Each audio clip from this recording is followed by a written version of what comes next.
प्रधानमंत्री जी को पहले बेटियों की समस्या सुननी चाहिए या G7 के नाम पे हम लोग गुमराह होते रहे। देश कैसे चलेगा उसका भी तो काम करना है। भैया देश तो चला ही नहीं पा रहे भैया। नोटबंदी की मान्यता गिनवा रहे थे। राहुल गांधी जी ने कहा था नोटबंदी उद्योगपतियों के काले धन को सफेद करने के लिए। आ गई सच्चाई सामने है। अब आज नोट क्यों बंद हुआ 2000 का? तो वो भी लोग इकट्ठा करते जा रहे हैं, काला धन इकट्ठा हो रहा है। भैया चिप लगी थी उसमें, सुधीर चौधरी ने बोला था चिप लगी है, कैसे इकट्ठा कर सकते हैं?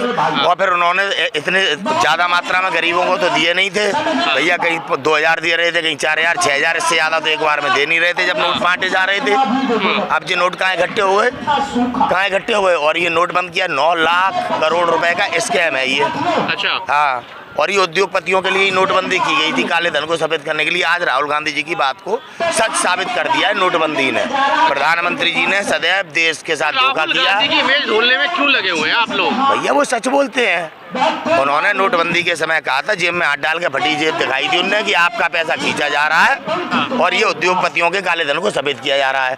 स्वयं प्रधानमंत्री जी की सरकार ने बताया था कि काला धन नहीं है, 99.9% पैसा आ चुका है। अब आज ऐसी क्या परेशानी हो गई जब देश में काला धन नहीं है? नोटबंदी क्यों करने पड़? अब 2000 का नोट क्यों बंद करना पड़ रहा है भाई? तो पहले ही कहा था कि ज्यादा लंबे टाइम तक नहीं। अरे यार आप बेवकूफ बना रहे हैं। कुछ नहीं पहले कहा था। उस समय तो वो रो के कह रहे थे मुझे 3 महीने और दे दो, 2 महीने और दे दो।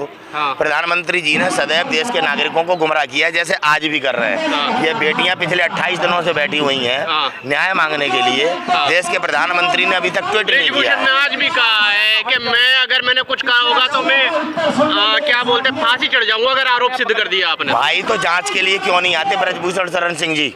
मैं ये पूछना चाहता हूँ। और एक ये कैसी जांच है? अरेस्ट क्यों नहीं हो रहे? बाहर रह के बेटी के परिवार वालों को धमका रहे हैं, जो गवाह हैं उनको धमकाया जा रहा है। एक अपराधी किस तरह से निरंतर वीडियो बना रहा है। सुप्रीम कोर्ट के बाद हस्तक्षेप के बाद तो FIR हुई है। आप समझिए कितने बड़े डॉन हैं ये, जिनके सामने सरकार सक्षम नहीं है उन्हें अरेस्ट करने में। इस वास्तविकता को देश जान ले। आज हमारी बहनें ये जनता की अदालत में बैठी हैं जब हमारे देश की न्यायपालिका सक्षम नहीं है। देश का कानून आज अपराधी को पकड़ने में नाकाम है। आज ये जनता के बीच में बैठी हैं। आज देश की जनता इस तरह से डरी हुई है इन माफियाओं के कारण, इन अपराधियों के कारण, कि आज जनता भी यहाँ पहुँच पाने में डर रही है। इसीलिए बिल्कुल राहुल गांधी जी बार बार क्यों कहते हैं डरो मत? आप लोग उनका मजाक उड़ाते हैं। आज आप वास्तविकता देख रहे हैं, लोग आने से डर रहे हैं। अभी चिल्ला बॉर्डर से 400 लोग आने के लिए यहाँ पे थे, प्रशासन ने नहीं आने दिया। 35 आदमी आ पाए हैं, 35 आदमी। ऐसा प्रशासन क्यों कर रहा है? किसान आंदोलन में भी नहीं आने दे रहे थे, लेकिन तब भी आए ना लोग, तो इसमें क्यों नहीं आ रहा है? फिर आएंगे लोग, क्यों नहीं आएंगे? एक महीना तो जब लोगों के दिल से डर निकलेगा कि हमें अपनी बच्चियों को न्याय दिलाना है। आज इन बेटियों को न्याय नहीं मिलेगा, कल हमारे घरों से यही ब्रजभूषण शरण सिंह और इनके गुंडे बेटियों को खींच के बलात्कार करेंगे। मनीषा वाल्मीकि के साथ बलात्कार हुआ, इनने किया, वो भी उच्च जाति के लोग थे, और उसको किस प्रकार से पुलिस प्रशासन ने जलाया और सबूतों को मिटाया। आज भी पुलिस प्रशासन आज जाट की बेटियों के साथ ऐसा कर रहे हैं। समझने की जरूरत है, किसी भी जाति के व्यक्ति को नहीं छोड़ा जा रहा है। हर समाज की बेटियों का शोषण हो रहा है। आज इस ऐसी प्रक्रिया के खिलाफ हमें लड़ना पड़ेगा। ये मान सम्मान स्वाभिमान की लड़ाई है, और बेटियां जनता की अदालत में बैठी हैं। न्याय जरूर मिलेगा, न्याय जरूर मिलेगा। आने वाले के मेडल है इनकी मानसिकता भुग गई है। जब ये गोल्ड मेडल जीत के आ रहे थे, तब तो यही छाती ठोक रहे थे कि हम इतने महान हैं, हमने इतना अच्छा काम किया कि देश मेडल ला रहा है। और आपके देश के प्रधानमंत्री इनका स्वागत कर रहे थे, इनके चरणों में पड़े हुए थे, कह रहे थे ये तो मेरी बेटी है। क्या ये 15 रुपए के गोल्ड मेडल के लिए प्रधानमंत्री जी ने अपनी बेटी बता रहे थे? आप देखिए अपराधी की मानसिकता कितने निचले पायदान पे आ गई है, और आप इस अपराधी को महान बनाने का प्रयास कर रहे हैं। बार बार इनका सवाल करते हैं। अरे अपराधी है यार, क्या आरोप लगाएगा वो? अपराधी कुछ भी बोलेगा, अपराधी कुछ भी बोलेगा, वो क्या आरोप लगा रहा है? मैं तो वास्तविकता बता रहा हूँ। जब गोल्ड मेडल जीत के आई थी, प्रधानमंत्री ने चाय पे क्यों बुलाया? 15 रुपए के गोल्ड मेडल के लिए। और यही ब्रजभूषण शरण सिंह तब बड़ा अपनी ठान रहा था कि हमने अपनी अध्यक्षता में इतने गोल्ड मेडल प्राप्त किए। आज आप कैसी ऊंची बातें कर रहा है, और आप लोग उस सवाल को कर रहे हैं ना कि साबित कर दो, मैं फांसी लगा लूंगा खुद को। आ जाओ, जांच करा ले, जांच करा ले। जांच तो हो रही है ना? कहाँ हो रही है? नार्को टेस्ट की बेटियां बार बार नार्को टेस्ट की कह रही हैं, क्यों नहीं आ रहा सामने? क्यों भारत सरकार पीछे है? क्यों पुलिस वाले अरेस्ट नहीं कर रहे? अतीक अहमद के लिए तो पुलिस बड़ा अच्छा काम करती है, मुख्तार अंसारी के लिए पुलिस बड़ा अच्छा काम करती है। किसी भी मुसलमान के ऊपर कोई एक मुकदमा लग जाए तो हाल बुलडोजर चल जाता है। आज आदित्यनाथ योगी जी की क्या ऐसी परेशानी है? आज ठाकुरवाद मर गया क्या?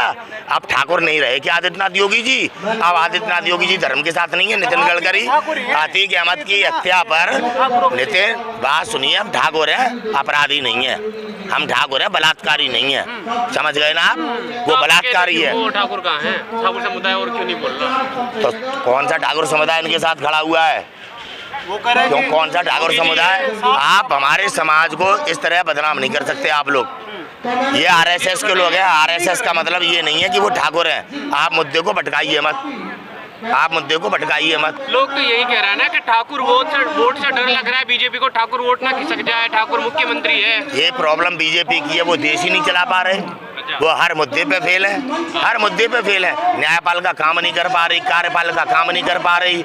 आप नौजवानों को रोजगार नहीं दे पा रहे, किसान को एमएसपी नहीं दे पा रहे, आप हमारे स्कूल में शिक्षा नहीं दे पा रहे हमारे देश में। अब आप बताइए कहाँ ये सरकार ऐसी कामयाब है? तभी तो धर्म के नाम पे आप देखिए धीरेन्द्र शास्त्री के यहाँ पे पूरी भारतीय जनता पार्टी पड़ी हुई है। आप उसको बाबा के नाम से घोषित करते हैं मीडिया वाले लोग। धीरेन्द्र शास्त्री ने पूरे बिहारियों को पगला कहा है, तो आपको लगता है नीतीश पर कार्रवाई करेंगे? भैया धीरेन्द्र शास्त्री जी एक बहुत बड़े स्मैकिया हैं, जिन्हें भारतीय जनता पार्टी संत और महात्मा बना के वोट बैंक की राजनीति कर रही है। स्पष्टता से आज देश देख सकता है कि नाकाम सरकार धर्म के सारे 2024 के चुनाव की तैयारी कर रही है।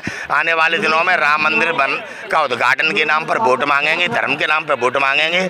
और अगर आप जनता गुमराह हो गई तो आने वाले दिनों में हम और आप कटोरा हाथ में ले लेंगे। अच्छा, इतनी बुराई बताने पर ये तो हर राज्य में जीत जाते हैं, तमाम डंका बज रहा है मोदी जी का विश्व में, अभी वो विदेश में घूम रहे हैं। जनता ने किया विश्वास बातों पे, 15 लाख के लालच में जनता ने वोट किया, आज तक कीमत वसूल रहे हैं। आप देखिए ईवीएम के माध्यम से कैसे बेईमानी करते हैं। गोरखपुर में काजल निषाद के चुनाव में सामने आया है, वो कोई धोखा तो है नहीं। आज हमारी न्यायपालिका इस चीज को देखकर देश के लोकतंत्र को बचाने के लिए ईवीएम को प्रतिबंधित कर देना चाहिए। जब तक ईवीएम प्रतिबंधित नहीं होगा हमारा देश सुरक्षित नहीं होगा। इस पर चिंतन करने की जरूरत है। जो हमारे देश में बड़े बड़े संवैधानिक पदों पर बैठे हैं, आरएसएस से देश को बचाने की जरूरत है। आरएसएस तो ऐसा कोई काम नहीं करता ना जिससे देश को हानि पहुंचे। हमारे देश के सभी जिम्मेदार और महत्वपूर्ण पदों पर आरएसएस के लोग बैठे हैं। प्रधानमंत्री जी से लेकर नीचे सांसद विधायक जितने भी सारे आरएसएस के हैं, जो मुख्य पदों पर बैठे हुए हैं। उनके रहते हुए पुलवामा हमला में हमारे जवान मारे जाते हैं। हमारे तीनों सेनाओं के अध्यक्ष सीडीएस मिस्टर बिपिन रावत जी के साथ क्या हुआ, आप देखिए जज लोया जी के साथ क्या हुआ। इनकी नाकामियां आपके सामने हैं। ऐसे लोगों के हाथ से आज देश को बचाना चाहिए, सुरक्षित करना चाहिए। किसके हाथ में देना चाहिए देश? जिन्होंने देश बसाया राहुल गांधी जी के हाथ में। प्रमाण उन्होंने हमारे और आपको पेंशनें दी, शिक्षा दिया। 6 साल तो वो चुनाव ही नहीं लड़ सकते।